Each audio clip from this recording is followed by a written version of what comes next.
The number of Americans who have mistakes on their credit reports is staggering. A 60 Minutes report exposed that most people cannot even correct the problems. CBS 2's Christine Sloan follows up.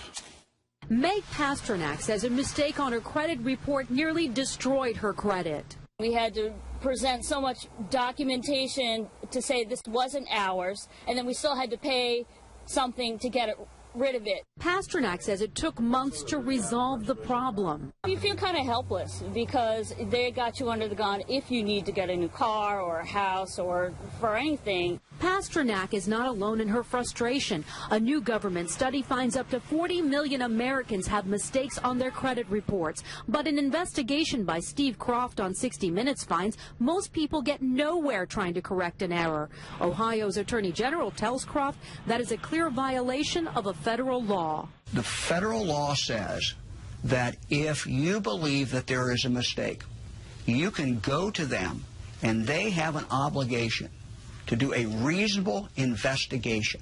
They're not doing a reasonable investigation. End result, if we're successful, is a deletion of that record from your credit report. The credit pros in Newark help people fight agencies like TransUnion and Experian. All the information they receive from a customer, they translate it into a code. They don't forward the letter and the proof of payment to the creditor.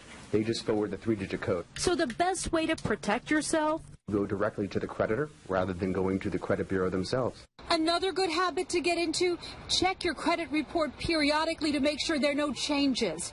In Clark, New Jersey, Christine Sloan, CBS 2 News. And like 60 Minutes, we were unable to get an actual person at the 3 credit reporting agencies.